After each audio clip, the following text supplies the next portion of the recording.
Hi everyone, it's Sarah of sarasbites.com. Today we're going to be diving into this yummy recipe that I love to make all winter long. So let's get this turkey chili started. Get your pot out and let it heat up for about 30 seconds or so on medium heat, and then add in 2 tablespoons of olive oil.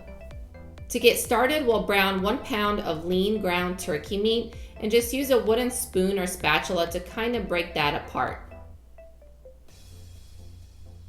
Go ahead and cook this meat only for a minute or so on medium-high heat. Just keep stirring it and you'll see it'll start to brown pretty quickly, and then it'll start to release those juices.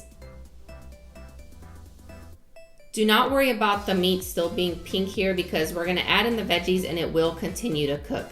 So you're going to add in 1 whole diced onion. I used a pretty large onion, and then 1 whole bell pepper, whatever type of pepper you like. I had a lot of those mini colored peppers, so I just cut a bunch and I loved all the different colors, and that's what I ended up using. I actually ended up adding about 2 cups of chopped peppers, in addition to 1 small jalapeno.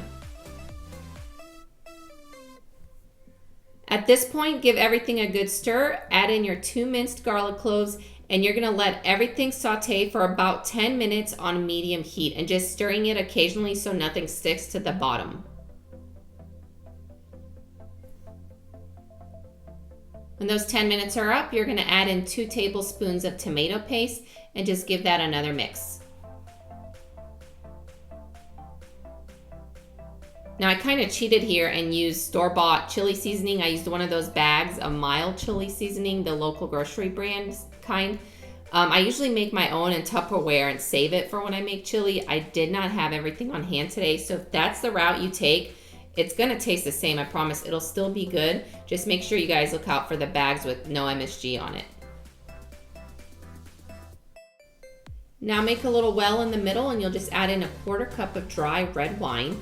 Anything but sweet red wine will work, and you guys can completely omit that step if you don't like wine in your food. I just think it gives it a little bit more flavor. Now we'll also season this with a 1/2 teaspoon of black pepper and 1 teaspoon of salt, and then add in your 3 cans of drained and rinsed kidney beans. It's up to you if you want to rinse them as well. I just don't like the water that they sit in, so I do rinse my beans before adding them. And last but not least, add in your 2 cups of chicken broth, and if you omitted the red wine earlier, go ahead and add in 2.5 cups of whatever broth you want to use. Partially cover this with the lid and let it simmer on low for 45 minutes to an hour. There's no need to go any longer than that because it will thicken up quite a bit, and this is not beef chili, it is turkey, so it does not take that long to cook through. If you guys try the recipe, please let me know in the comments below how it turned out. I would love to see what your take on turkey chili is. I know there's all sorts of different ways to make it, so let me know if you guys do something different. I would love to see that. And Happy New Year, everyone. Happy 2020. I hope you guys have an amazing and fantastic year. Thank you guys so much for watching. Give me a thumbs up below if you liked the video and subscribe to my channel if you haven't already. I'll see you guys next week.